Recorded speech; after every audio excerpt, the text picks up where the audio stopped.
now can you hear me? Okay, walking up that podium was like I was doing a Miss India, winner walk out there. That was really nice. So I have always ended up having moderated panels that are in the afternoons, usually post-lunch. And I must say, this is the first time I'm seeing so many radiant faces, happy faces post-lunch. So yay, give all yourselves a round of applause. Thank you so much for joining us today. So like our wonderful MC just introduced, we have a lovely panel of influencers and a very diverse panel of influencers. It was quite a challenge to bring all of them onto a single platform and have this conversation, but it's going to be quite a fun-filled and power-filled one.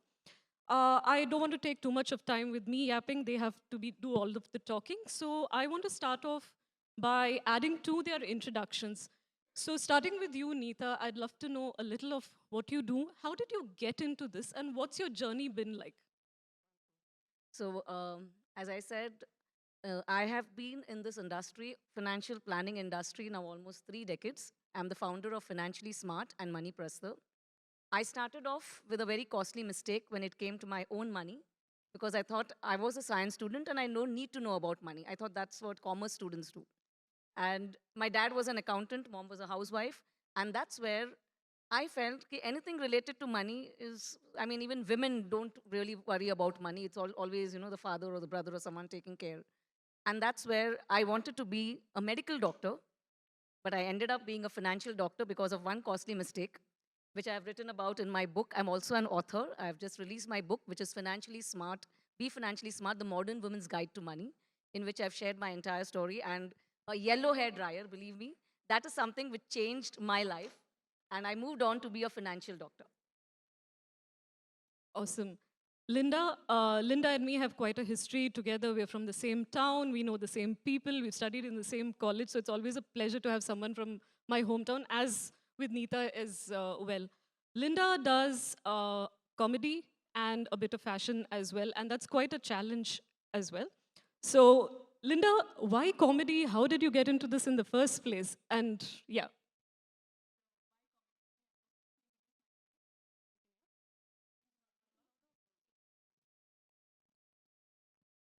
So I'm Linda Fernandez. If you're not following me on Instagram, you can follow me at that quirky mama. So why comedy? Um, we all cry. We face a lot of situations and we cry about it. So I was like, why not laugh about it? And when you laugh, people relate with you. That's my handle, that quirky mama about. I am an engineer, electronics and communication. And while navigating through motherhood, I started this like 3 years back. Post maybe my son was 6 years at that time. So while navigating motherhood, and I was like, okay, this is funny. Instead of oh, why is this fellow crying whole day, or why is this happening to me? I'm like, okay, what can I relate with the audience? How does the audience relate with me? So that's how my journey started. That's how comedy took a turn, and it's the relatability that connects with my audience. Yeah, that's my handle, that quirky mama about. Thank you so much, Quirky Mama. And now over to Priyanka. Priyanka, parenting and lifestyle influencing. I'm so glad that I have a teenager at home and I'm done with the diapers and the crying and the late nights, and there's a whole different ballgame otherwise also right now. I'm not no disputing that. But how did you get into, say, parenting and the influencer line? What has it been like? Yeah, so hi everyone. First of all, I'll introduce myself. This is Priyanka Pathak, a mom who actually juggle between tantrums, deadline, and sometimes even both at the same time. So yeah, by day I am executive assistant with MPL, a senior executive assistant, and by night I am mama with wings. That's my handle's name. And yeah, I believe 4 years ago, when I was expecting Vayu, that's my son's name. um, हाँ, तभी सोनम कपूर का बच्चा नहीं हुआ था, okay so मैंने copy नहीं किया है. So yeah, so 4 years ago when we were expecting Vayu, so I was too much into shoots and all before my marriage. When I moved here, I'm from Kolkata. When I moved here in Bangalore, my husband told me like, it's okay, like it's better to do something whatever you like really. So it's why don't you turn your chaos to your creativity, like if you want to do shoots and all that. I'm like, yeah, that's okay. So I also thought कि ठीक है, it's better to do whatever it's postpartum depression से अच्छा है कि मैं कुछ shoot कर लूँ. I'll be happy then. So that's how started my shoots. And one of his friend, she also suggested, she was an influencer. She suggested that how to start. She was such a good well-wisher, I would say. That's how it started my journey. And of course, my better half, he supported like anything, like lovingly, I would say. He was happy. So yeah, that's how started my journey, and I'm enjoying it. It's lovely actually. I'm very quite privileged to be here. So yeah, thank you so much. Chaos to creativity. That sounds so lovely. And next up, we have Viji. Viji is a force to reckon with when it comes to cancer care and working for the cause. Viji, how did you get into this and why? I wish I could tell you that I was, deeply moved by a cancer experience, and it kind of inspired me. But I desperately needed a job. We came to Bombay after a long stint in Venezuela, and our children were very small, and then lost all our money in Venezuela, and then I needed a job, and nobody was giving me a job, and I had a degree in English literature, so I said, okay, I'll teach, but nothing was forthcoming. A kind soul referred me to another kind soul who was working, raising funds for cancer patients. And then I think that gentleman, maybe he saw in me, I don't know what, he said, okay, this is your brief. And I started going to the mills and factories, talking to mill workers, factory workers, raising funds, talking to them about tobacco. And then, so that's 1987, that's when I started. Today, I head the Max Foundation here in this region. We work primarily with the pharma industry, and we ensure that patients who don't have access to medication uh, get access to medication. Medication being available and then having access to those are two completely different things. So I wish we could do more than what we're doing. So I'm amazed that I'm here in this panel of influencers. I'm like the dinosaur. I'm like, I think 3 times the age of these young, wonderful women. But I would really like to, maybe later on when we discuss, I don't want to take too much time now, but, giving a platform for my patients to tell their story. There's so much of stigma, discrimination, fear, isolation associated with the diagnosis of life-altering, life-threatening illness like cancer. And that's why I was so excited when this said, it is telling your story. It is using a platform, allowing people to amplify their voice. So I'm really glad to be here. Thank you. Thank you. Thank you so much. And that's what this forum is all about, being a platform for voices, networking with one another, giving each other the chance to stand up and make a difference. What my panelists have done today is used social media and technology. Me as a journalist, I have done that too. I came from the era where there were only newspapers around. It moved into the digital sphere, it moved into magazines, and today everyone gets their news on InShots, much to my chagrin, I must say. But directing my question first at Linda, social media and technology, how have you leveraged it for the kind of work that you do? And how have you grown with it? Social media and technology, it amplifies our individual messages. I mean, the story, it's basically storytelling. My content is storytelling. So the way I, connect with my audience is through humor. That quirky mama is the quirks, the sarcasm, and that's how the connection happens with my audience. And with this connection, uh, influencer marketing works, and leveraging is collaborations happen because the bond is formed with my community. And I create a space where my audience feels seen through me. If it makes them laugh, if it inspires them, if they reflect on it, then I know that, this social media, what I'm doing is worth it. The connection is made. And I'd like to pass that on to Priyanka because you're in the same space as well. It's also a space where parenthood, I'm sure all of us have had all of the unsolicited advice in the world that we can get as parents. So, trying to make a statement within that, how have you used social media and technology to work for you and the kind of content that you put out? So I would say social media and tech, they are like my megaphone because through social media, I started sharing my story. And storytelling is actually, the way she said, storytelling is very powerful. That's how you can connect with your audience. That's how you connect with the people. They see, people don't want to, listen all the time. So funny things, or I would say, so whatever is happening in your life, everything they don't want to know. That's what I understood. What I understood about my audience, that the audience really want to feel and relate the things. So how we are creating our content, being a parent, or about the kids, about our life, about the parenting journey, so the other parents can relate, and they can feel the same thing. So that's how I started the daily things, whatever I was having problems. I was having difficulties to find the right products about my kids. So I've started posting slowly, gradually, and then I saw that, yeah, people started loving it, and I was enjoying that. So I'm like, okay, let's do it. Let's go ahead. They're enjoying whatever I'm putting it in the right way, or I always prefer not to show my personal life in my page. I'm somehow not very much okay with that, but yes, I would love to show my references or my suggestions to the parent, or the people, those who follow me, that what are the best school, or the best products, or the reviews of the genuine products, what I feel it's good for me or my kid.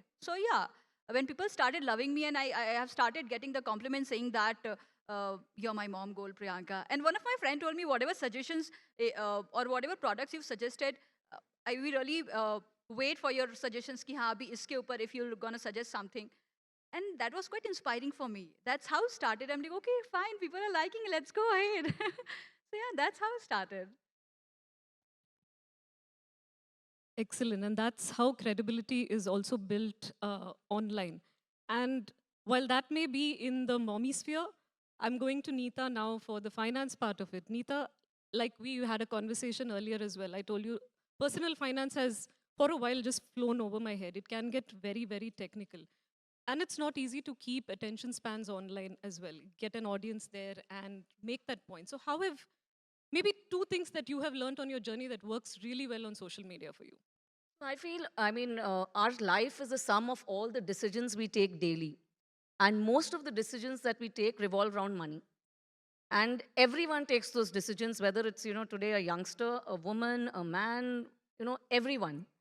And so that's where I'm on a mission, just like Anita BORG. It's, take charge. My mission is to help at least, 1 million lives across globally to take charge of their financial lives.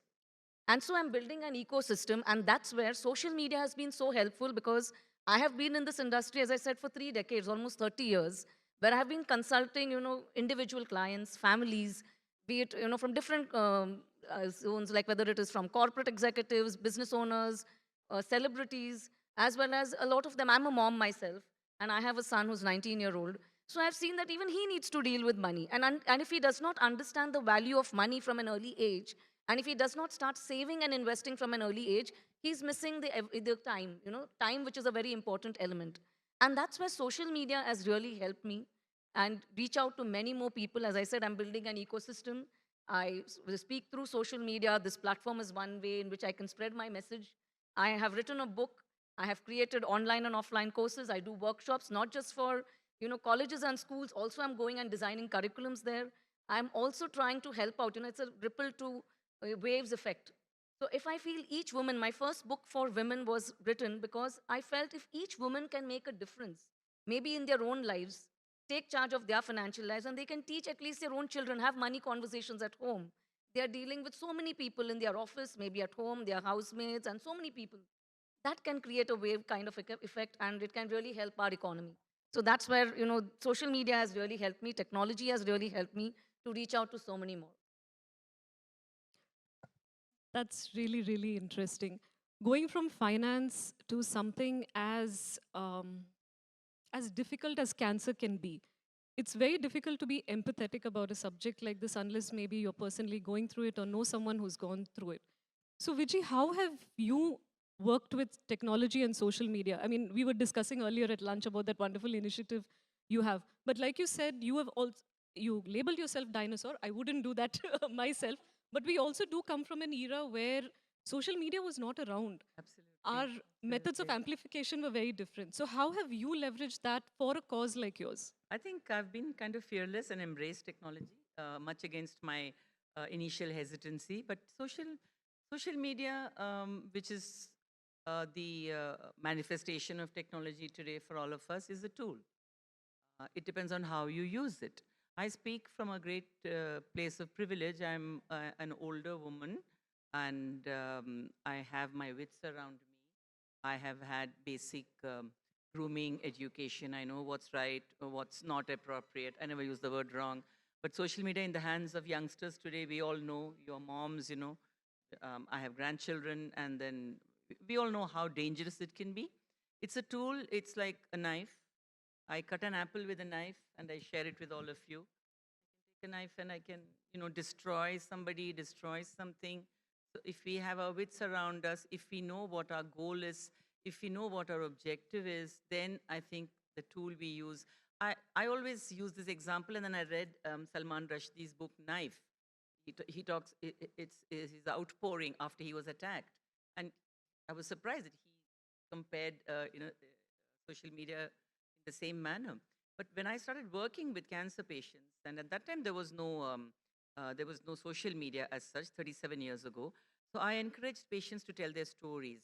And we used to put out their stories. We would bring little booklets and they would see a patient undergoes unimaginable trauma, patient's caregiver equally, and the only outlet is to talk about it.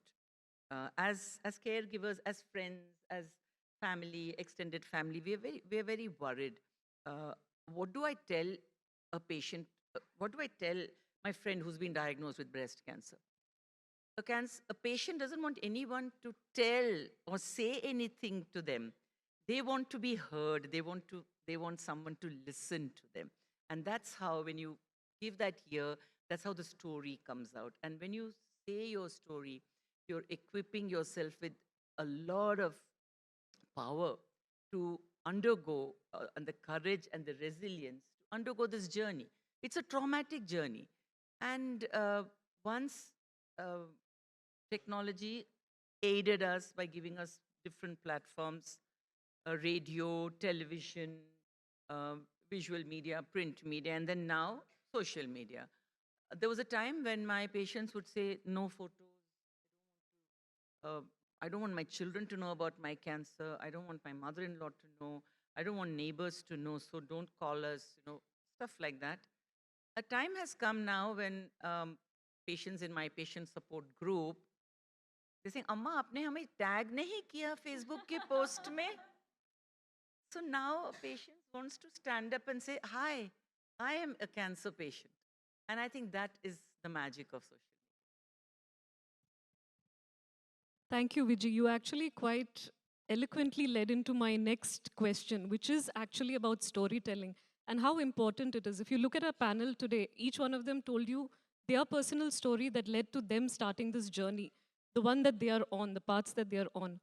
But what I'm really interested in is how did you leverage storytelling in the first place? It's not easy to tell a story. So on the way here today, this morning, I was just reading up on some research, and the attention span currently for the millennial generation on social media is 12.5 seconds. And for Gen Z is 8 seconds. And I wouldn't dispute that as such, because all of us are addicted to our phones. There are a lot of us who are half listening here, half on our phones, and that's a natural part of life right now. So how have you leveraged storytelling, created your own unique way of storytelling? Linda, I'll begin with you. I told you, being my authentic self, showing what I really am. That's how I leveraged. I told you earlier also, I answered your question. It is all about storytelling. So if you know me as a person, I'm very approachable. And people always told me, my friends told me, you could be a stand-up comedian, but I've not yet mustered the courage, to, do the stand-up comedy. But I thought Instagram, I started on Instagram. I was never on TikTok.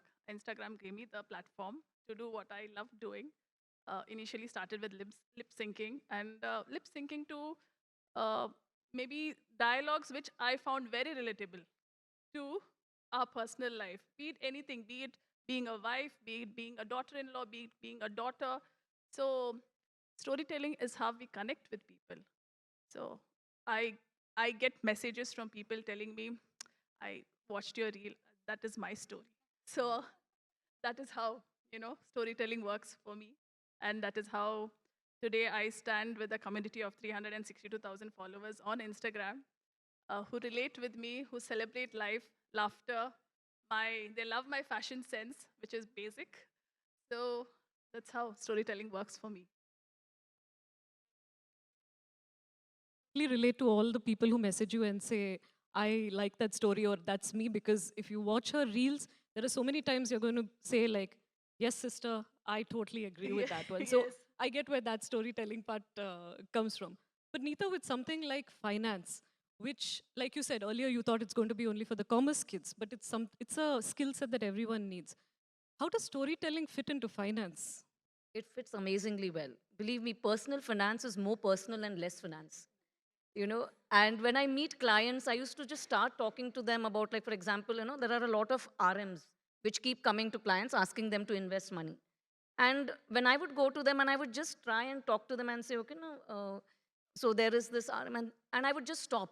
And then the client would tell me for the next 15 minutes, the client would tell me the entire story of what happened to his money and all that. And I realized it's such an important tool. So, in fact, I use storytelling a lot. And believe me, that helps me connect to the client right from day one, where he opens up much more than what I would have started asking him and telling him about what I do. And storytelling, as in, everyone, I always use a third party kind of a thing, because when we talk about risk management, in finance, it's about someone dying, your family member. No one wants that. They say, no, main amar hu, mujhe kuch nahi hone wala hai. So that's when I talk about my client. I give them real case studies, real things that have happened, and then they say, yes, this happened to my mom, this happened to my, family member, to a friend, and they say, oh, I want to insure myself, I want to get my money invested, I want to take care of my daughter's education. So storytelling works wonderfully in finance. It's an art, it's a skill. In fact, everyone needs to learn this skill. I believe me, it will work not just in finance, it works in every profession. That's wonderful. I'm actually going to ask Vijay to take this. I want to tweak the question a little bit for you. It's very clear that storytelling is a great approach, and each one of the panelists has taken a very unique way of storytelling, which also says that any one of us can be that storyteller. But at the end of the day, what is important is also the impact of that storytelling. So, Vijay, for a line that you have taken for cancer care, what is the kind of impact you have seen from the work that you have put out? The most important thing today I realize when I look back what I did at maybe around 23 years ago was to set up a patient support group, because I primarily work with patients with a rare leukemia called chronic myeloid leukemia. And I created a platform for the patients where they felt safe and secure, and they could talk about themselves, share their experiences, learn from one another. A support group was not very well known medium, in this part of the world. Um, we have extended families, and we kind of share amongst those. But gradually, you realize that the patients need, like, if I take how I am with my patients, I'm nobody to them. I'm not their mother, not their sister, relative, or their daughter, or anybody. I'm this completely anonymous person, and they can come and unload. Whatever they tell me goes nowhere. And that, I think, is like putting a big burden down. And then in a support group, they're meeting people who are very similar. There are people, we're all there in the journey of life, going from birth to end of life. And somewhere, some of us are told to get off. This is your station. This is cancer, and that's it. This is where you are. And we don't want to be there. We all want to be here. We all want to be with our friends and family and our co-workers. And but then what does this group do? Because once you're put down there, you find you're not really alone. There is somebody else who's diagnosed with the same disease or with the same. It can be anything. It can be anything that is life-altering or life-threatening. So these people, through the help of a support group, have been able to find a parallel track to continue with their life. That is not their final destination. So they find a new normal. And this has happened through talking about themselves, sharing their stories. There's no word. Where do you come from? When were you diagnosed? What did it do to you? How did it change your relevance of your existence in your family, in your workplace? within yourself, when you were diagnosed as a patient, did you stop being Viji? Did Viji become only a cancer patient because she was diagnosed with cancer? No, you need that outlet. You need to talk, you need to share, and you need to learn from one another. And I found in social media, whether it is Instagram, whether it is whatever, even if it's a website or if it's a podcast, whatever it is, it does give you the kind of anonymity you need, because what you share, you decide what you share. You create your own boundaries. Nobody's forcing you to say everything. Nobody's forcing you not to say everything also. So I found that that really kind of worked. And I started off by being very open and very honest in my personal handles. I held back nothing. My life became an open Facebook, everything. So when my patients saw it, they were like, come on, yaar, Amma's doing all of this. I'm going to make mine also. And then that's how it happened. That's so inspirational. And Vichi, I think you need to take over my role because you're leading into all my questions so wonderfully. Okay, I'm going to ask one more question of my panelists and then I'm going to open out to questions. Um, oh, I thought someone said something in the audience. All right. So, Priyanka, I want you to take this question, and I think it will, in general, speak for everyone on the panel. Like Vijay said, she has put herself out there and she's an open Facebook. But there is an online personality and there is a personal personality as well. Have you been able to juggle the two? Are they same? And I think it's a question a lot of people have, like, how do I put myself out there? So how have you done it? Or maybe just one lesson you've taken out of it. Uh, my online personality, if I'll say, uh, it's just me. I mean, the way I am, with just a small filter, of course, that's needed. And yeah, I feel I should show people whatever I am, whatever I'm doing. That's what I am. I'm not the perfect. I don't want to show like thing like I'm a very perfect mom and I can do everything. I can manage everything. No, it's not. It's definitely not possible. So, like handling a toddler tantrums or and your laptop and a cup of tea at one go, it's very challenging. But though we are enjoying this, so we are doing that, and with a little bit of laugh and of course a bit of support, of course, that which is really needed. I'm doing it. I don't want to show my audience that I'm the perfect mom and I can do everything. No, nothing like that. Whatever I do, it's definitely not perfect, but I'm happy with that. And whatever it is, it is. I don't want to show them it's like it has to be like the way I am doing it. It should be your own way, but this is how I do. You might like it, you might not like it. It's completely up to you, but this is what I am. So I just want to show them the real picture, not the some a very perfect mom ka image. No, I'm not that. I do. I actually get upset sometimes. I'm actually really feel like to cry sometime when I'm very tired and I don't get any help at night. I can see my husband sleeping very peacefully, and there are so many courses which is pending I have to do, and my kids is crying. I'm like, kya karu main? I'm like, I really need help and I have to cry. I really need my time to cry. So I'm like, take him inside, give me half an hour. I really want to cry. I really want to finish my thing, and then I'll come back. Then I'll come back with my wings, and yes, things are like sorted. So it's just like it's completely up to us how we manage the things, and I prefer to show my face to my audience, whatever it is. I don't want to show them anything filtered or anything. It's just like which is not me. I just want to show them what, because I believe like whatever you are, uh, it completely comes naturally when you show yourself. Okay, if you show like no, I'm like a very good image and all that, I can manage everything. कोई नहीं होता है ऐसा. कोई नहीं कर सकता ऐसा. It's very difficult. I mean, I really don't know. Those who have superpower only they can do that. ऐसा कुछ नहीं होता है. So I believe social media ki life is something which is a bit of sparkle, not 100% true. Whatever you've seen on social media, it's definitely not 100% true, or 100% correct, I would say. It's mostly for the sparkling thing ki everything is looking very shiny, which is not. Behind the scene, the journey, we know. We create the content, we know that. So we have to take care of the kid, we have to take care of the house, we have to take care of the office as well. So, but yeah, I work with a great company, I would say. Well, my company is not paying me to promote them. So yeah, I work with a great company where I can actually handle my personal and professional life in a very brave way, I would say. They don't ask me to come, like, you have to be there by 9 o'clock, you have to leave by 6, you have to complete the 9 hours, nothing like that. The work-life balance is really amazing there. And the leaders are also quite amazing, very helpful, very kind, very understanding. So I can manage my both the lives and I can show the real face of mine. So yeah, that's me. Show your real self. Yeah, Just be of course. yourself. That's the key Always. takeaway. So, just adding to Priyanka's point, usually when I do my journalism classes, I always ask my students, who do you like want to write like? And I will get some of the best names in the industry.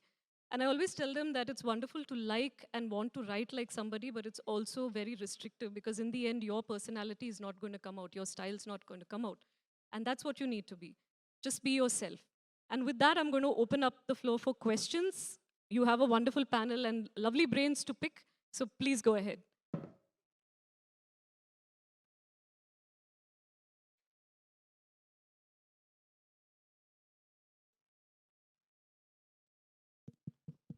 Working. Good afternoon, everyone. It can be answered by anyone. So since you have a public image, as I say, and you all are influencers, what kind of pressure do you face in your lives to keep up to that image? And how do you deal with that? Thank you. Shall I answer that first since I have the mic? No pressure at all. No pressure at all because it's of our own choice and anybody is free to follow you or to unfollow you. But again, to go back to what Priyanka said, truth, honesty, and transparency. If these three, if I can manage all these three, then I'm in the coolest space actually. And I think it's authenticity. Yeah, that is the most important thing that I feel because I'm from the world of finance, and there is so much information out there. At times, it's scary. So I have to actually do a lot of fact check. I also open out my mistakes. Like I've said, the yellow hair dryer is my story where I did a very costly mistake, but I got to understand more about money, and then I studied about it, and I'm now today, talking to other people and how they can manage their money. So I think that's very important when it comes, and social media can really help us.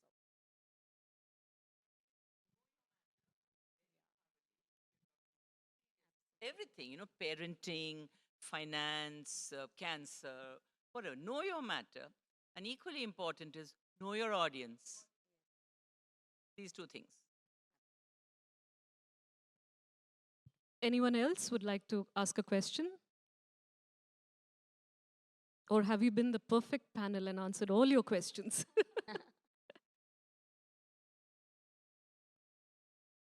Like I thought always money was about numbers, and when I meet a lot of people, when I talk to them about money, they used to think, oh, finance, so complex, especially women.